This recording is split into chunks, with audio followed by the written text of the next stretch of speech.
about technology and if it's available for the students that you're working with right now.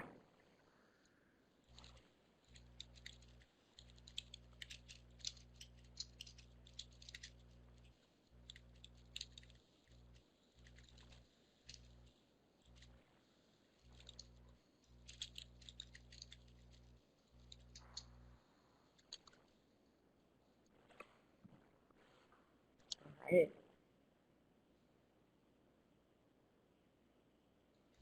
Lori's saying most of the children have been able to touch base either online or by phone. So she's in New York City working with youth there and instructors and social workers going fully online. It's great to hear. And Joanne has her first online session on Tuesday. So I know we're all in lots of different places. Darius, welcome.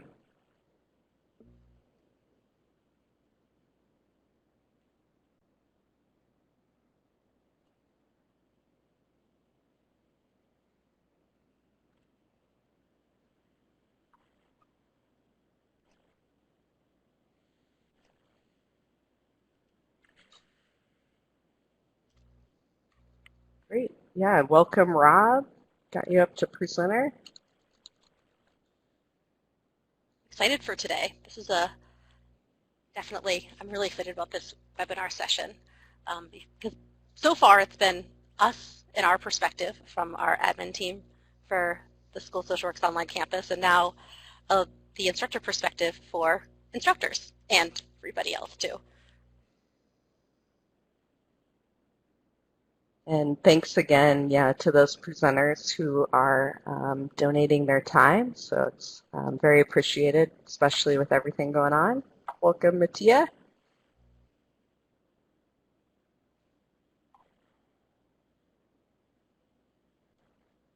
It started in a few minutes. Usually people log in right before it starts, which makes sense.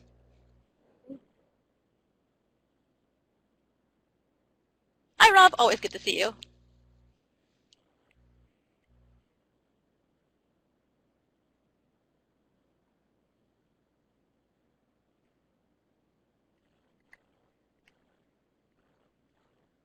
It has been a while.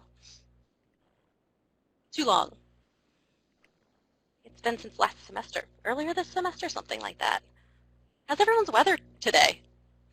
That's the most cliche topic, but I think it's always an interesting thing when everyone's so spread out. If we're in the same city, it's a much less interesting question. Did New York end up getting snow? Welcome, Andres. Good to have you with us. Cheryl. I'm glad it's beautiful, Joanne. A little sleet. That's okay, a little. It's better than a whole nor'easter worth of snow that I thought you guys might be getting, so. 79 degrees, I'm getting that as well. I'm about 75 to 78 degrees over here.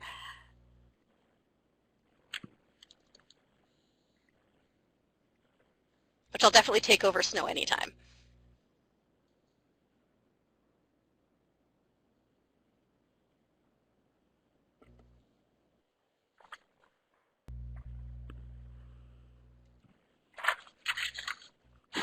I'm glad you're getting a sunny and bright day in New Jersey after sleet that happened earlier in the week.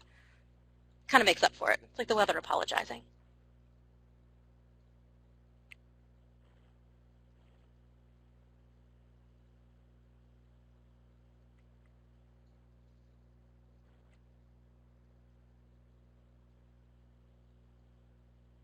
Okay, we'll get started shortly. We're going to wait until exactly the time. We don't want to get started before time. It's like a train leaving the station too early. You might miss everyone who counted on it being on time. So we're letting everyone arrive and settle in. And we're also recording so that people can watch it later.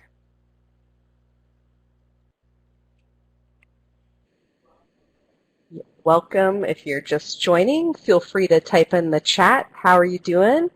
And where are you at? Where are you coming in from?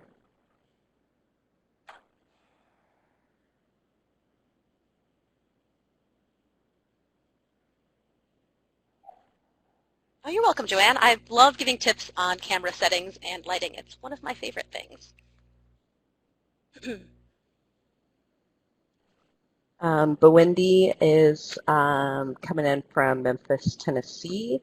Becky Morales, Austin, Texas. Becky, I'm also sitting in Austin, Texas, South Austin, too. Andres is in Guatemala City. Darius, Fayetteville, North Carolina. Becky's like, neighbor. I'm in New Orleans. Anyone from New Orleans with me? Do you have any neighbors in the room? Peoria, Illinois. Got family right over there in Monmouth, Cheryl, so right nearby Peoria. Been there. Welcome, Mary. Thanks so much for being here, and thanks for your time, for being a presenter a little later. Oman, Deborah. It's wonderful to see everyone really coming together and from all over. Yeah, we're even more spread out than I thought. Agata's in New Jersey. Lee is also in New Jersey there with Agata. Danielle, New York. Nice. Tamario is in Maryland. All right, we're going to get started here in just about 30 seconds. I see we've hit, we are at our time. So give it just a few more seconds and we will get started. Thanks for everyone chatting in.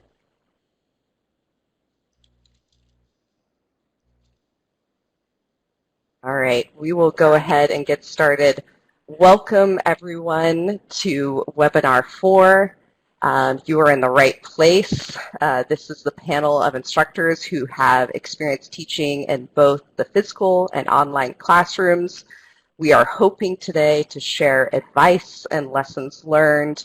And we wanted to note up front the depth of knowledge that you all are bringing. It was great to see the signups come in and see that we have educators working in school settings, K through 12, at higher ed, working in accounting, anthropology, biology, social work, where we are from, education, earth science, physics, and just watching everyone come together as a community, not only to support each other with basic needs, but also in education. We've been really inspired and hope that this will also inspire and support each one of you. We also want to wish well those who may be unwell or those who have family members that are unwell, as we know this is an incredibly difficult time. So thank you for your time and thank you for being here. We are going to, our main piece is going to be our panel of experienced online instructors, and I know they've got some great tips and ideas for you. We're going to have a question and answer panel, and then we'll also ask for questions from you all, and then we'll wrap up.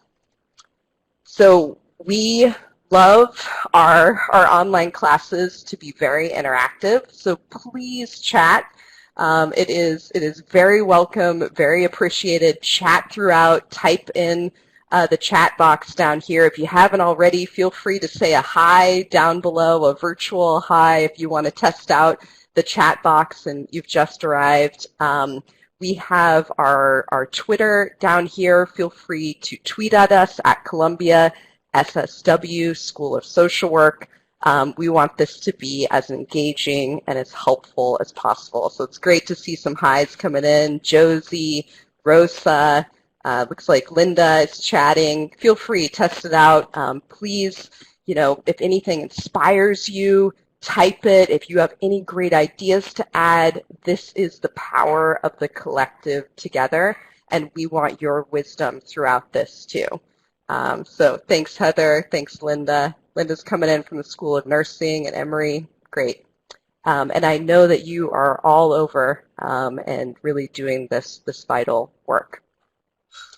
So we are in webinar 4. We've done 3 other webinars: the basics of online student engagement, trauma-informed teaching, and inclusive online teaching yesterday. These are all being recorded and will be posted And I think Agata can grab a link for that. They will be posted on our Columbia School of Social Work YouTube channel. So there we go. And I think they'll be posted as time allotted. We are all working overtime. I'm sure you can resonate with that too. So bear with us as we are working to get each of those posted. I believe the first one is already posted for watching in the time that works for you. So just a little bit about each of us, your facilitators today. My name is Johanna Creswell Báez. I'm the manager of course development for the online campus at Columbia University School of Social Work. I'm also an adjunct assistant professor and teach a range of classes, and I'm pretty passionate about online learning. So please feel free to tweet at me too, at @jcreswellbaez. And hopefully this will be a helpful session for y'all. Let me pass it over to Kristin. Hi, everyone. Thank you again for joining us. I'm Kristin Garay. I'm the manager of online campus technologies at Columbia's School of Social Work. So I professionally push buttons. I set up and manage the technology that makes our online classes possible and makes them run. I also do a lot of training for professors and TAs, associates, and our technical support people to make sure that they're comfortable with the technology that we're using. So I don't just set it up and run away. I make sure that everyone's comfortable using it. I've also acted as an associate, which is very much like a TA, our associate role for several of our online classes. Okay, a little bit about Columbia School of Social Work's online campus. Our online campus first launched in fall of 2015, and we had our first graduates of the online campus program in 2017. Our primary model is weekly synchronous courses, which is live classes. It looks like this. So everyone meets live together, very much like a residential class or an in-person class in Adobe Connect, and then homework or asynchronous work in Canvas. So they are meeting live every week. And what's in this for you? So we're hoping that from this whole series and from this one, we want to really make sure that you're getting advice and lessons learned from the experienced online instructors who have been so gracious to give us their time this afternoon. We were hoping that in the chat you'll share experiences. They're going to share experiences with you as well. Ask those questions. We want to make sure that you leave with tangible things that you can apply to your online classroom. And a note for challenging times, we've included this at every webinar, so you may have seen this before, but we're including it every session because it's so important. A lot of things are changing very quickly, especially if this is your first time teaching an online class and you're used to teaching in person and suddenly mid-semester it's changed on you. That's a big change. It's doable. We're here to support you through it. I'm confident you're going to pull it off, but no one's expecting you to be perfect while you do. Students aren't going to be perfect either, so be gracious with yourself, be gracious with each other, and we're here to offer the advice and support. And I want to turn this one over to Johanna. Oh, Johanna, you're muted.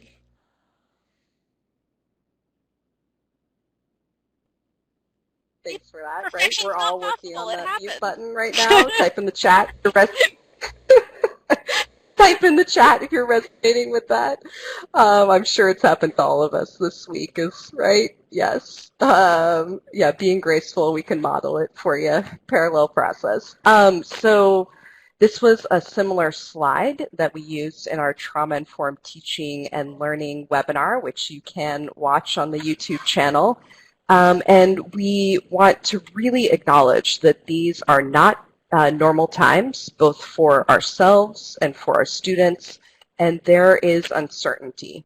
And with that comes anxiety and stressors, and we're all managing lots of different things right now, whether it's caregiving responsibilities, our own healthcare, the healthcare of others, financial responsibilities, right? The list goes on. So really holding that level of empathy, and I like the graciousness that Kristin was saying, to be understanding and bring that empathy. So thinking of our resiliency, and I think we're tapping into a lot of those reserves right now, right? prioritizing supporting each other, being flexible to learn together in this new normal. Like Kristin said, for many educators, this is really new right now. So practicing compassion, bringing warmth and support to ourselves, self-compassion, bringing warmth and support to others, and knowing that you are not alone. And then we created a one-pager on trauma-informed teaching and learning. Feel free to share it widely, use it. It has a handful of other tips that could be very helpful. And Agata has it down in the chat, so thanks for putting those links down there. Moving over, doing a little more chatting. Can you all type, because we are coming in from so many different places. At the beginning, we were talking about all the different locations we were in. Type your institution and one teaching practice you think is important. Maybe this is one that you have used previously. Maybe it's a new one that you're using online. Either way, one teaching practice that you think is important. So your institution and one teaching practice. And Kristin and I will read these out. Let me pass it over to Kristin to read some that you see are coming in. Sure. I see we've got class discussion. That's a really good one, and I actually like that you bring it up here because that's absolutely possible online. That's, I think, the biggest question I've gotten, and the first question I've gotten from a lot of instructors who are typically teach in person and are moving over. They're like, can I still discuss with my students? And you absolutely can. Reflection, modeling vulnerability, absolutely. Etiquette right up front, that's a fantastic one to highlight.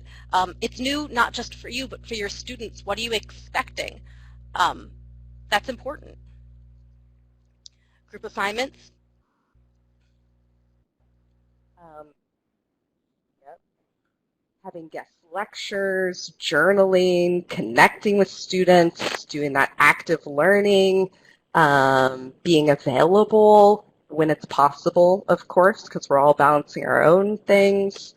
Compassion, again, yep. Being consistent. That's definitely a trauma-informed approach in your communication with students, clear on your expectations. These are all great ideas, and I see the range of where everyone's coming in. We got Columbia, Rider, Utah, Illinois, UT Austin, Dartmouth, NYC, New York City Department of Education. And I see Tatiana seconding the active learning. Absolutely, and online learning doesn't have to be any less active than in-person or residential, whatever you're referring it to, learning. So that's not something you have to give up when you move online. I'm going to keep us moving through because I definitely want everybody to hear from our panelists because they have a lot of amazing things to share with you.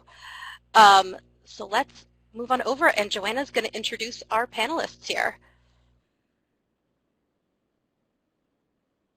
Great. And if our panelists want to come on up, we have Professor Henderson. If all the panelists can come on up just for your intros, and then we'll have each one welcome, each one stay as we move over to your presentation.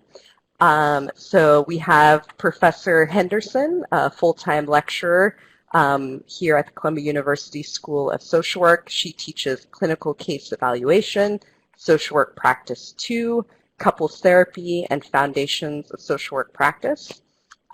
We have Professor Melanie Lowe Hoffman, adjunct lecturer. She teaches field seminar and macro community practice. We have Professor Ari Noguchi, adjunct assistant professor, teaching program evaluation. See, you're waving. It's also nice too, right? Because everyone's got their name tags right below them. And we have, last but not least, Professor Rob Hartley, assistant professor of social work, microeconomics, macroeconomics, and policy analysis 1 and 2. So welcome, thanks for your time. We are incredibly grateful, and we will move into each of your presentations, and we will start with Professor Henderson. So thanks. Hey everybody. And we will. I saw Howard University come up in the chat. HU. I am also a Bison, so it's cool to see. I'm glad to be here. I just want to start in gratitude. This online team in particular, I credit them for helping me to grow my confidence in being able to teach online and for having awesome models for this experience. So I just really want to say that having this community has meant a tremendous deal for me in this time of transition, and you all have done so much to prepare us before and also during this time to create a community so that others can be able to establish networks and to learn from each other. So I really, really am grateful to all of you for all of the work that you're putting in during this time. I just want to share one or two things about my experience teaching online so far. And these are things that I really have identified as a bonus that come from being able to do both teaching in the classroom and teaching online. One, when it came time for course selection, having the skills and to be able to teach online now expanded my options for what I could teach. So how many courses I had to choose from. It also encouraged me to be really creative, to think about how do I support the environments that I'm working with virtually, with building some of the qualities of interaction that I really enjoyed, that the students that I work with seem to enjoy residentially. So how could I think outside the box and really learn what the virtual environment space had to offer so that we could cultivate some of those things here as well. And so ultimately, I would say that I was really pleasantly surprised that the things that I enjoyed about teaching residentially, I was also able to experience in the online community as well. And a lot of those things were just really being able to have rich dialogue, to experience a sense of connectedness in the classroom. I think that's some of the feedback that I got back. And to know that that connectedness could happen in classes where that really require participants to be brave, to talk about topics that can be very vulnerable. And so this idea that we could cultivate connectedness and create a shared space where people felt like, we were really in the room with each other. And so this virtual space is conducive to creating that. And so that was something that I was grateful to discover. Just a few suggestions that I would give, and many of the things will echo some of what Kristin mentioned earlier, but for me it was important to name it. So what was going on for me when I thought about what I was anticipating about the online experience. And so being able to name the things that I was excited about, and also to be able to name those things that I maybe had concerns or fears about, that was helpful. So for me, to be able to say, hey, I'm nervous about feeling like I'm talking to myself in a room by myself. To be able to name that helped me to identify something that I wanted to work on. So if I didn't want to feel, alone in this virtual space with students, then I could start to search for strategies that could help me feel ensure that there was engagement and interaction. So take some time for yourself and say, here's really what I'm thinking about this online experience. And once I've named those things and written them down, then I have something to work with, and I can locate, hey, this is the one that really concerns me the most. Let me specifically search for strategies that could help to address that. Eliminating unnecessary pressure. So in these times, I think that Kristin's tips were helpful. Even this week for me, I had to just sit and say, hey, what's really being expected of me in this transition? Is it that people are asking me to really take the remainder of my syllabus and do all of that to full capacity in this new virtual setting? And discovering that the answer to that was no helped me breathe a little bit. So you might be able to look at your syllabus and say, all right, what are the main things that we can get for the rest of this semester? And talk with your students and say, look, under these circumstances, here's what we're really going to reach for. Here's what we're going to try to accomplish together. And here's how it'll help us to give the skills that we intended to get. And lastly, just maybe identify one strategy a week or a month or at a pace that works for you, and implement that as you move forward. So I'll stop there. It's really great to be in this space with all of you, and I wish you the best. Thank you. So much. Let me move back here because we're going to invite our next panelist up. And don't worry, Professor Henderson has not gone away forever. We're going to hear from each panelist for about 5 minutes. And then we're going to move on to question and answer because we want to hear more from everybody. So I'm going to turn this over to Professor Hoffman now. Thank you so much.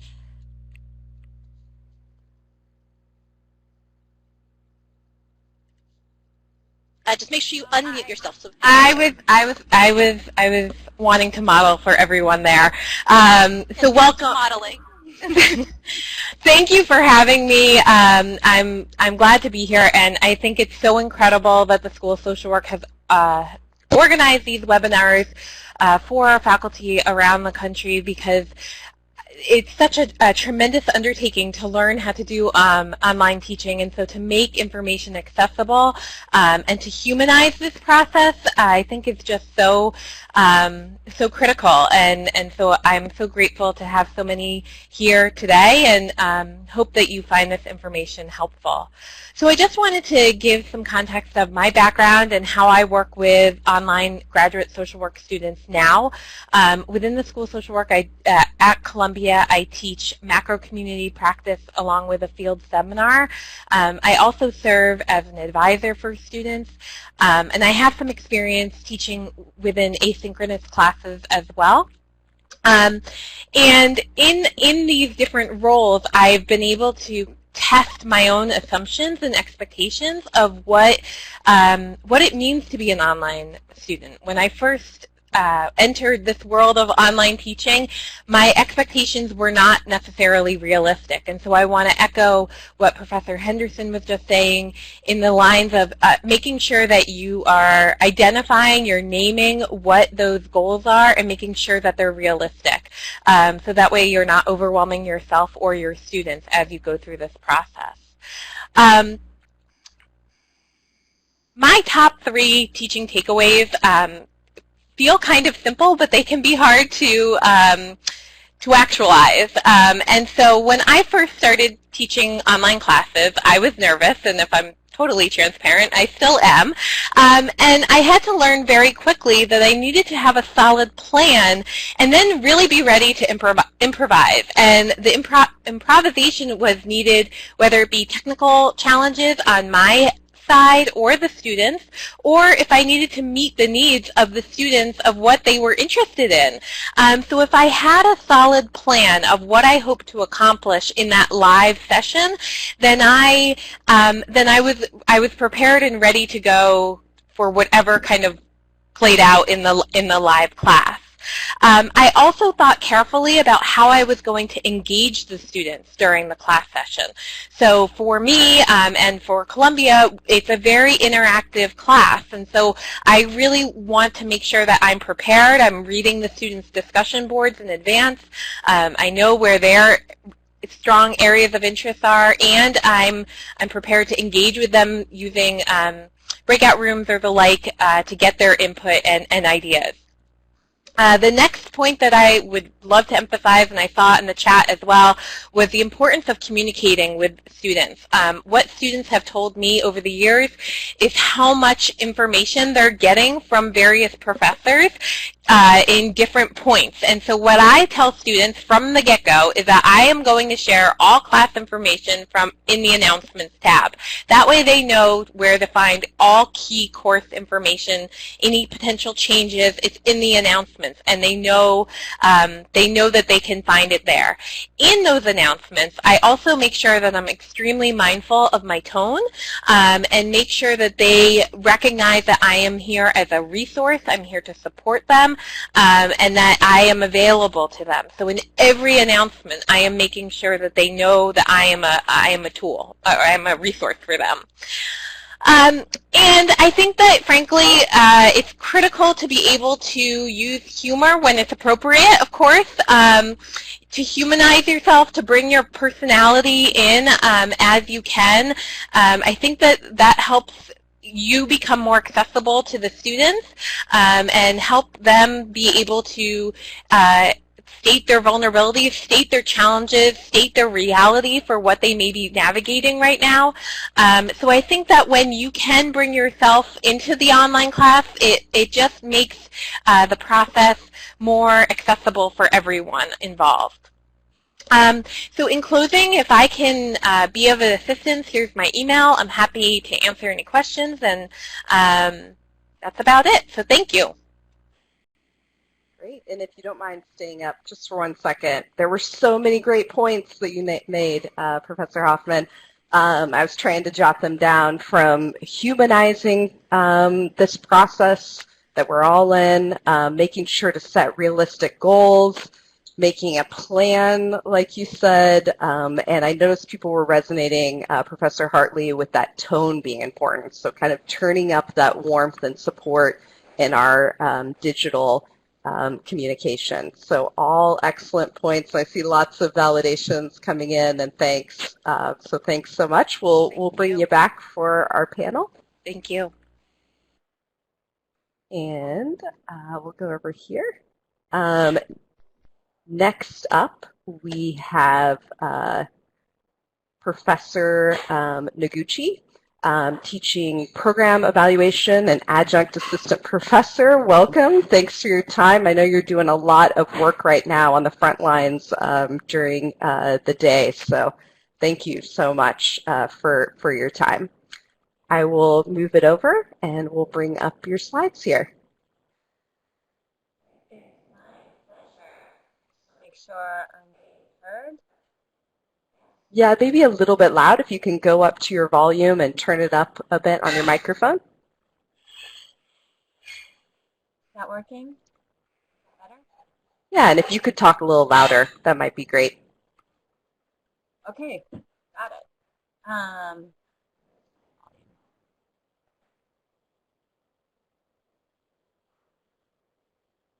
So while the slides are coming up, I am Erin Noguchi. I've been teaching online, I think, almost since the beginning. Yeah, so I've taught both the program evaluation course online and on online basis. I'm not seeing my slides yet. Is that because this is on my end, or is it yet? Yeah, it might be on your end because we are all seeing the slides. And if you can actually go up to your microphone icon and do the drop down and do adjust microphone and bring it all the way up. I just want to make sure we get all of your great wisdom. So go up to your microphone and drop down to adjust microphone. It's at the very top now. Yeah, yep, just maybe bring the microphone up a little bit, and if you can talk louder, and I will move through your slides for you. I'll move to your first slide, which is the multitasking slide, and just let me know when you'd like me to move to the next slide. Okay, I am for some reason not seeing the slide at all. It's just a little circle going around and around. Is there something I need to do on my end? Oh no, well I can tell you it's the multitasking PowerPoint chat and polls, and just let me know when you want me to move to the next one, and I'll read the title for you. We'll do some captioning. Got it. Okay. Yeah, I can do that. Second, sorry. Alrighty, so on my first slide,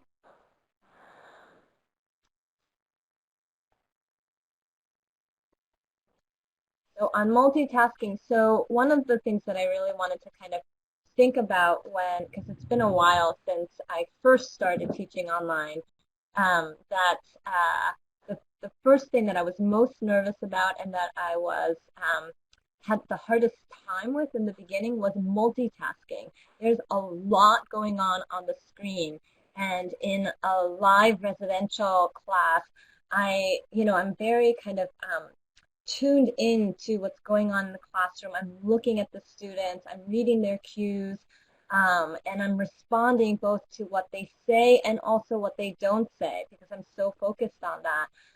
And even while I'm talking in the class, I can actually you know, I have my peripheral vision and I can really tune in. On the screen, it took me a little while to get used to, you know, the faces in one part of the monitor, and then the chat that's going on and moving, and then my own slide deck, and then of course the thinking that I'm doing in my own mind um, about you know, like what I had planned to say next. And so that took a little while, and then on top of that, I was so excited about the online format that I prepared all of these polls. I wanted to use all of the bells and whistles, and I think in the beginning I did too much. And so, you know, kind of echoing the very first presentation, I think there's so much value in really focusing on a couple of things that you want to do and then using those tools uh, well, rather than trying to take advantage of all the bells and whistles. Um, and so I think that's kind of the first thing that I wanted to talk about.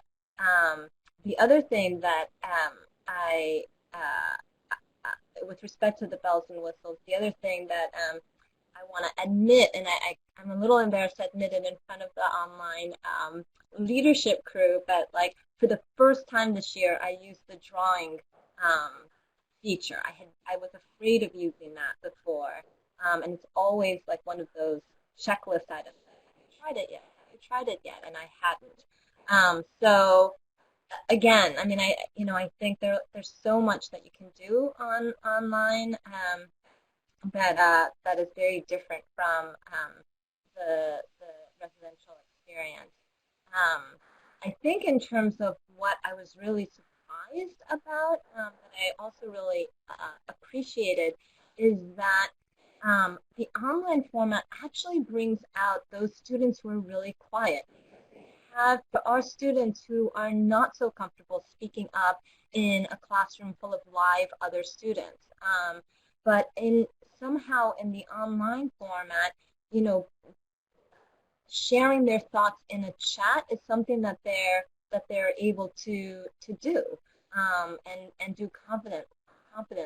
That was something that I noticed, that I had much more participation, and that the quieter students, or the shyer students, were really given a platform that perhaps they would not have taken advantage of outside the classroom.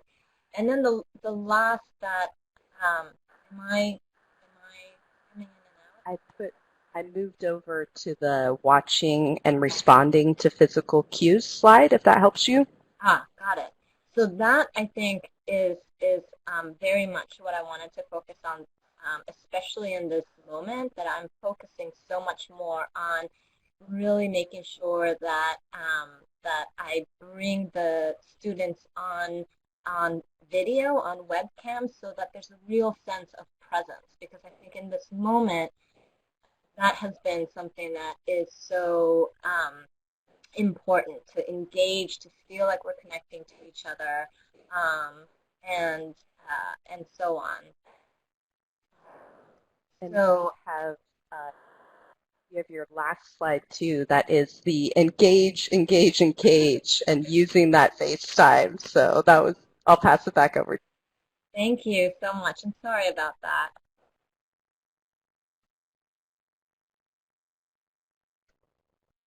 No worries. If you want to just say something for a second about the importance of FaceTime, or if you have any concluding thoughts on that, we're on your final slide of the FaceTime and engage, engage, engage. Oh, so that was my last point, that you know, bringing the students on the screen so that their faces are present gives, I think, the other students a sense that we're all present, that we're physically present, that we're tuned in, and so that, I think,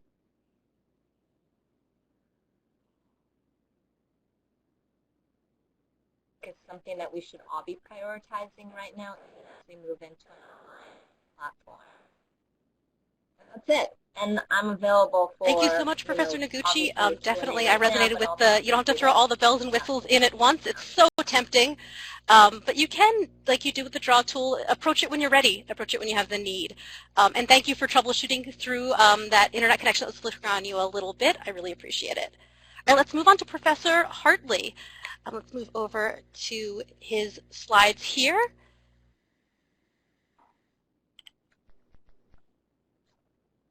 And I'll turn it over. Great. Thank you so much. I've really enjoyed all these presentations. So I'm Rob Hartley, and I'm an economist teaching at the Columbia School of Social Work. I've been teaching online last semester and this semester. And I want to start off actually, I have great students, and I want to share some of their comments as we go through. So let me do a very quick poll if you can help me out.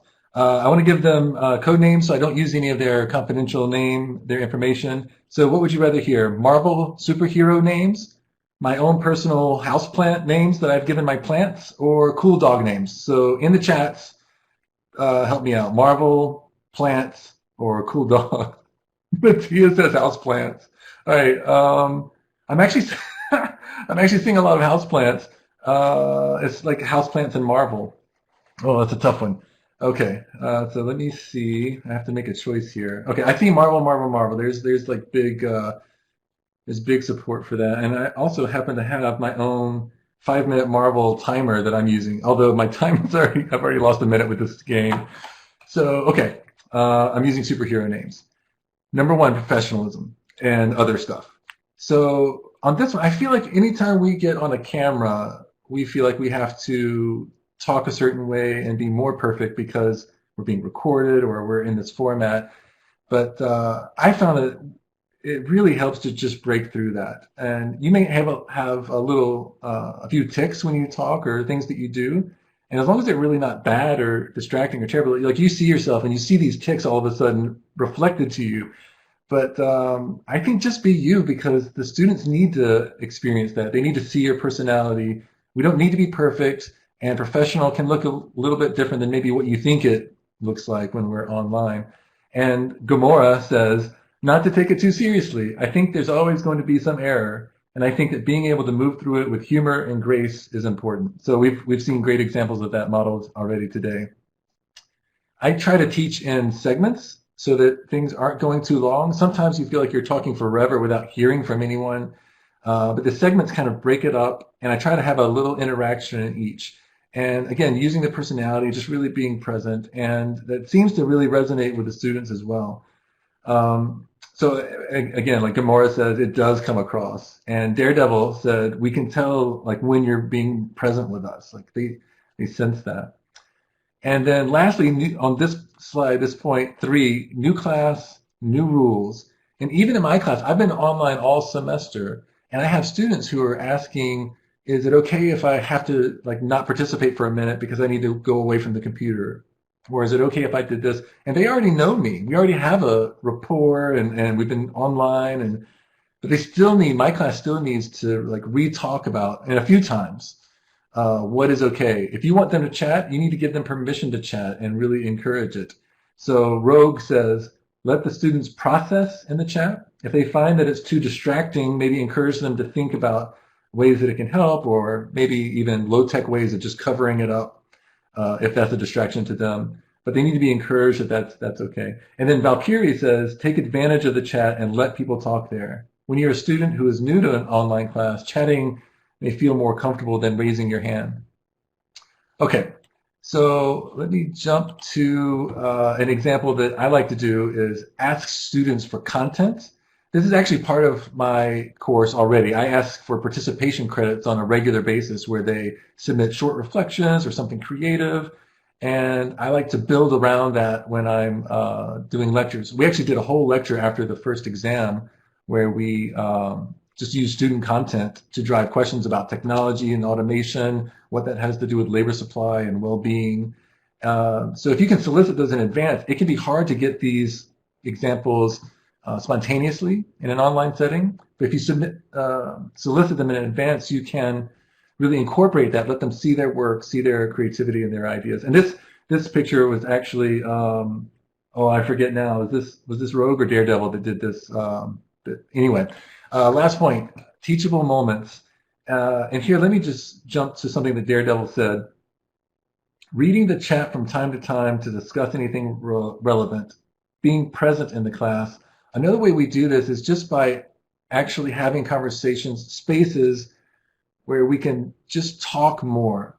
We've always felt like there's too much to teach in a limited time and they're not going to get it all, and they're not going to get it all. But we can make even more time now, I think, to have a focused conversation, to spend time on something and talk about what matters about the material, ways that we really care about it, and also just take time to model to them how to care for each other in this difficult time as well, and focus about who we're becoming as in addition to the things that we're learning about economics in the world. So thanks, everyone. Thanks, Rob. If you want to stay up, that would be great. I was jotting down a lot of your great wisdom using games, opening up a little bit of fun and humor. That was great. Be you. I love that, just, full kind of acceptance of being you and bringing that to our online work. Teaching in segments and kind of setting up your agenda. That was great. Taking advantage of the chat. And I think my last one that I wrote down was talk more. So I think hopefully got a few of your points of wisdom there. I learned all these things from you and Mattia and Kristin, and such a great team that you have supporting all of us. Thanks again for all of that. Thanks for the validation. All right, if our panelists want to come on up, we are going to move into our question and answers. So we are in our final question and answer, and I'm going to pass it over to Kristin.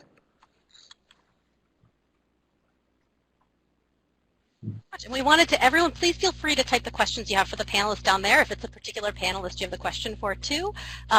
They're conveniently, everyone's labeled with their name right under their face. So that is helpful. I'm terrible with names. It helps me so much, even though I know everyone on this panel. So actually, let me start off. Professor Henderson, would you mind starting us off? I was wondering what surprised you during your first online class? Because there's always something's brand new. There's always a surprise. Got it. Yeah, I think I would just echo what I was sharing earlier, just how quickly we formed community. I think the strategies that others were suggesting about, just having some prompts to support the group with, maybe even getting over their nervousness. So something that was great is that people were ready to jump in. And I feel like also the point of modeling being yourself. I mean, sometimes you'll hear my cat in the background or my neighbors decide in the middle of the day that they want to have a party, and so not putting so much pressure on myself to be perfect. I feel like it helped to, help everybody feel like they could just bring themselves into the room. And so sometimes when I was expecting people to be more shy about getting up on camera and I would ask a question, students would, be jumping up on camera without the prompt. So the idea that people, were willing to let their guard down and to create a space that felt cool for everybody, that was a pleasant surprise. Great. That's a really good point, that also encouraging everyone to be themselves and bringing that and modeling that really also builds community quickly. I was wondering if anyone else on our panel had anything that they wanted to add in addition to that, anything else, anything different that surprised you for that first class. Professor Hartley? Thanks. I'm not used to hearing professor so often. It's usually just Rob. I don't even make my kids call me professor. So, so the thing on the first day of class that struck me was the very first time that I tried to be funny, and then I looked around and I thought, I don't know if I was funny. And I think I literally said, I'm sorry that I'm doing this, guys, but could you let me know if that was funny or not? Because I'm just adjusting. I'm just acclimating here.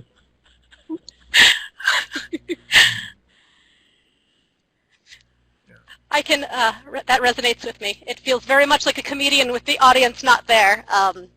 I just assume all of my jokes have landed fantastically and then laugh at them myself. Was there anyone else who was on our panel who wanted to throw something in there? Professor Noguchi? I think that one of the things that it took a little bit of time for me to get used to is that you can't see some of the social cues, and so it's about it's the same kind of thing. So really kind of talking through a lot more and managing those conversations a lot more in the online space. Literally calling out, like, Sally, I see that you blah, blah, blah, like naming the student in such a way that they get drawn in is something that I Yeah, that's a doing great. a lot. Yeah, that's a great point, is using names, right? Thinking about all those kind of human things you can add in is really putting the names in. Um, let's also take, I'm seeing your questions come in, and I'm copying them over here. Let me ask one here. One of the first ones that came in, Hoing Richter. Do you find it hard to keep track of time during online teaching? And maybe one person, whoever wants to answer it, we can use our low-tech raise the hands. Do you find it hard to keep track of time during online teaching? I will say that I first taught an online class in Zoom, and I did a rough agenda. But what I didn't appreciate is how nuanced I needed to get for myself to really be able to understand how time works in an online space.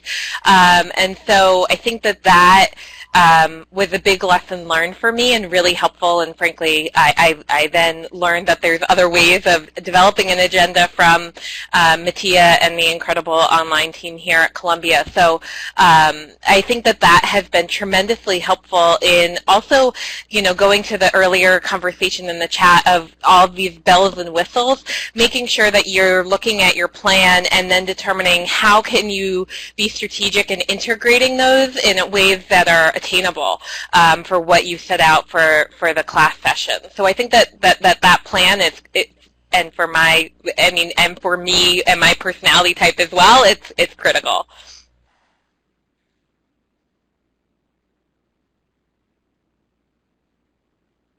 Oh, Joanna, I think you're mute. Oh, we've got you muted, Joanna. Got me too excited. Okay. Our next one, in your teaching, have you found anything in a physical classroom that can't be done online? Whoever would like to answer first. Have you found anything in your physical classroom that can't be done online? All right, Rob, over to you. I was looking around to see if someone else was up for it, but the thing that I like to do in a classroom is just walk around the room. So I guess online I can I can lean back, or but that sense of just like feeling the room, interacting. Something that I try to do in place of moving around is moving my voice, and so I'm not just kind of again like talking to a camera, but talking as if I were filling a room, as if I were in a larger room. But I miss being in the room. If I could, go ahead, Professor Henderson. I was just going to say that the one thing I just caution myself to do is to make sure, sometimes I teach the same class in residential and setting and online in the same semester, and so just to remind myself that I can't always copy the same plan to go from residential to online, but it's not so much about the virtual space being different. It's just to remind myself to pay attention to context. So there are some things about our online setting that really work for this particular group, that the thing that I planned for the residential setting just doesn't translate because it's just a different dynamic that we've created. Also, this past semester, I have a participant in my residential class who also uses interpreters. And so I really had to think about, how do I make sure that the things that I was mindful to do in a residential setting to make the course inclusive, I have to think a little bit differently about what that looks like online as well. So really remembering my audience and being intentional to say, what have I learned about this specific group that lets me know that, this works or this doesn't. So I've had to, be thoughtful in a specific way about that.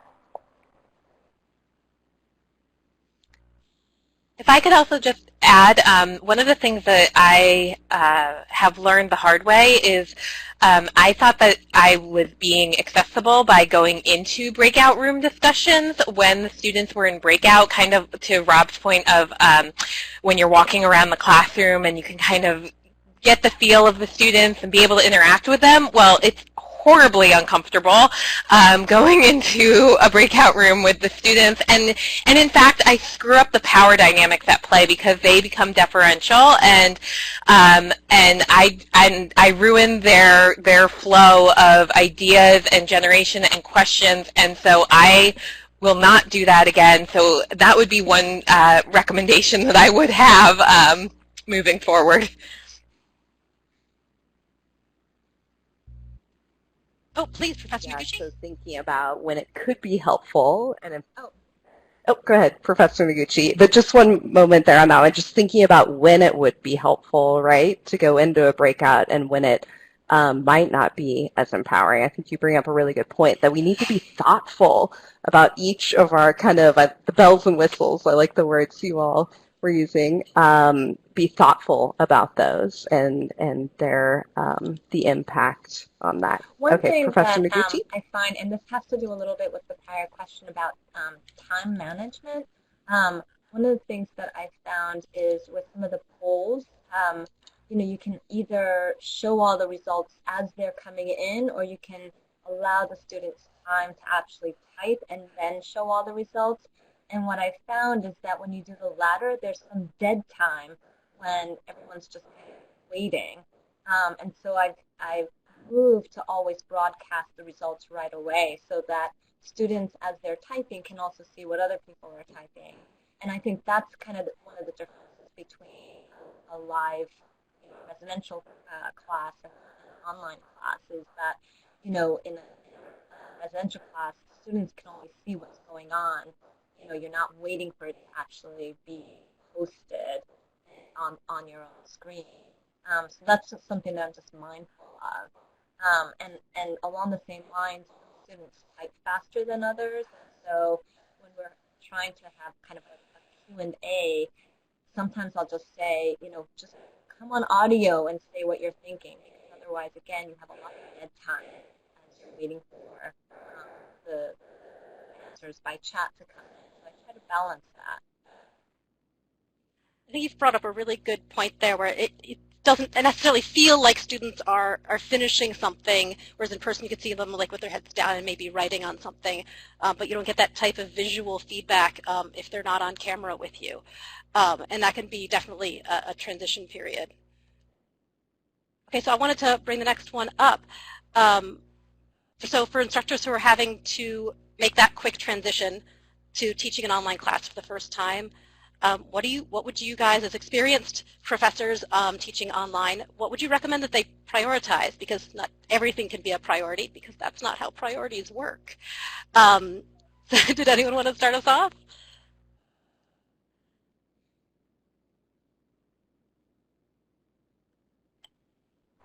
Please. I could volunteer again.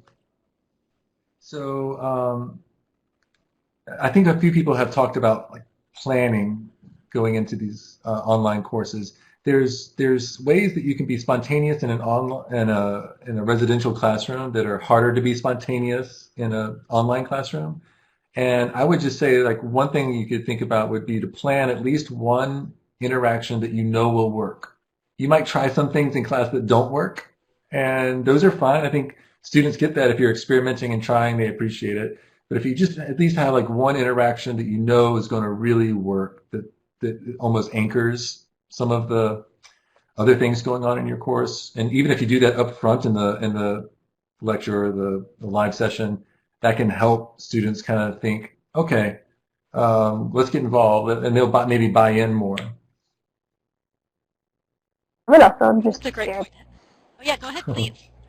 To just get familiar with the resources that are available to you. So I feel like I was hesitant about the suggestions because I know that a lot of what I'm able to share is because of the type of support that we have and, you know, learning the platform of Adobe Connect. And so just really learning what resources, what platforms your institution or organization is making available to you, so you know a little bit more about what you have the capacity to do.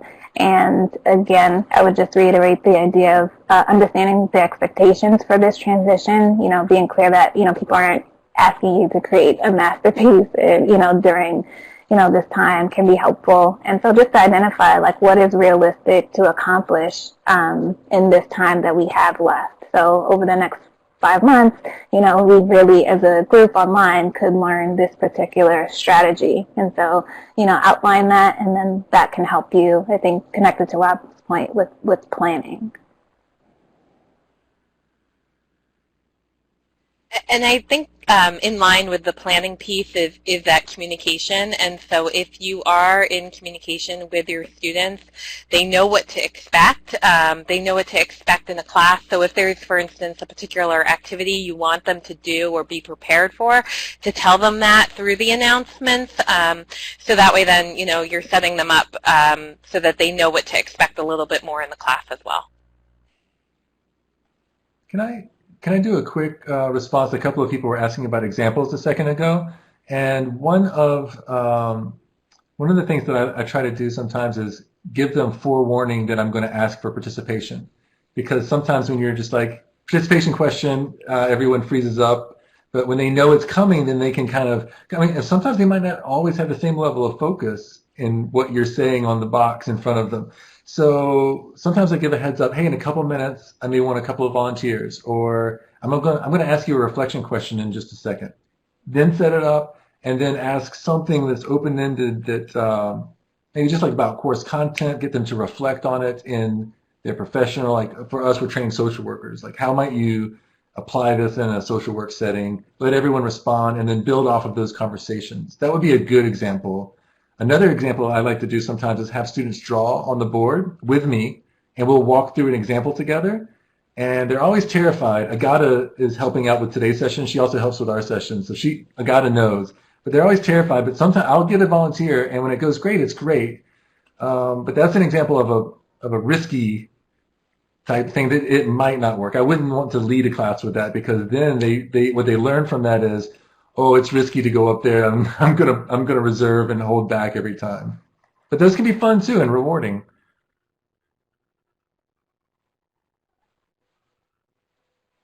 We've had several questions come in around game ideas, so that humor and that fun. Elizabeth Long asked about games that might work well in the online community. Josie, online games. We've used other kind of applications there, so advice around that. I've done, can you hear me? Oops. Can you hear? Oh.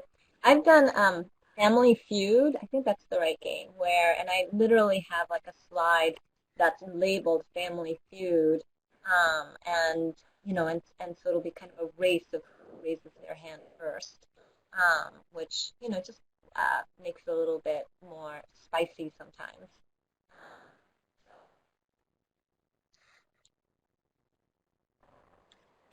I don't have a specific game, but something that's been fun to do. So for the clinical practice with intimate partners, or couples therapy class that I teach, is one of the discussion board options. I just ask everybody to share a song that for them reminds them of our course topic, which is intimate partnerships. And so during the lobby time, when people are joining the room, we allow the students to be the DJ. So each week we will feature the music selection from the participants that will acknowledge the DJ, and then we use the lyrics to relate to the content. And at the end of the semester, we have a soundtrack for the course. And so it's been a pretty cool way for everyone to get seen and featured in the class, to connect to the content, and to have a soundtrack that helps us during the break time. So we play 2 songs before class starts and 1 as part of the break. And it helps to pick up the energy, and people like seeing, themselves or hearing their song in the class. So I wanted to share something real quick that I do in class that I think is fun. I actually don't do anything that I would call a game or I don't think of ever like preparing anything that I in advance think might be funny, but I try to be playful and make things into games. And so I was going to ask, Agata is helping out. Can I draw now? Is this okay? I'm looking for the button that I would click to do so. So Agata is saying yes. I see buttons now. So you can draw. That's one thing. You can do this in Zoom or in Adobe Connect. And so sometimes I'll do something like I'm teaching economics, and so I might have a graph, and then I could even change colors here if I were fancy, but right now I'm not going to be fancy. I might have a graph that goes like this, and then I'll leave it unfinished and say, what do you think happens over the next 50 years if this is like time, right? This is 2000, this is 2020. And then give them permission to draw. So we actually have to turn that on. In Zoom, I think it might be easier that everybody actually has it automatic. I'm not sure on that. I practiced with it earlier. But then you'll get like people doing this, and you'll get lots of drawings on there. And then on the next slide, you can show the actual graph and talk. But so I try to make, again, another way of interacting and making it more playful, game-like, and having them actually draw on the screen.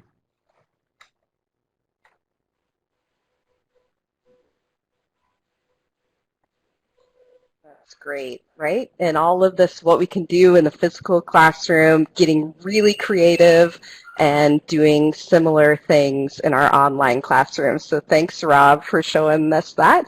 I'm noticing the time, so we're going to go into our final bit here. And I'm wondering if each of you guys provide maybe one word of wisdom to close us out. Maybe one word of how you're feeling today, or support for instructors and students. What's one word you would offer as a final closing? Just gratitude. I'll pass it over to you, Zuleka. Moment, gratitude for being in this space with everybody, and for what this time allows us to generate. So gratitude.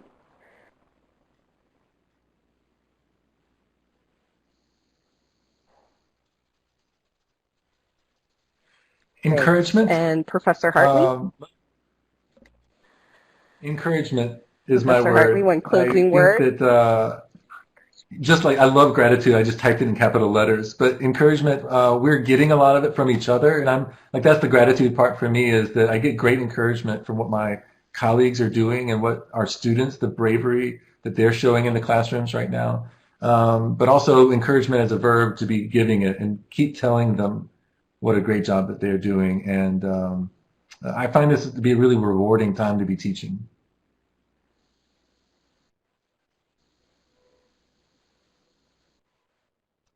I think it would Excellent. be kindness. And Professor Noguchi, one word in your final offer.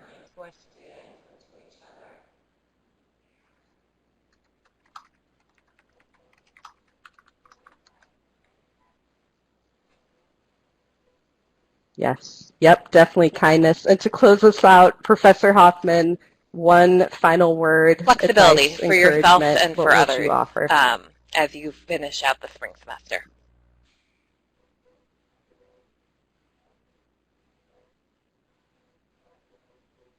Excellent. Well, thank you, everyone, for your time. Thank you, panelists.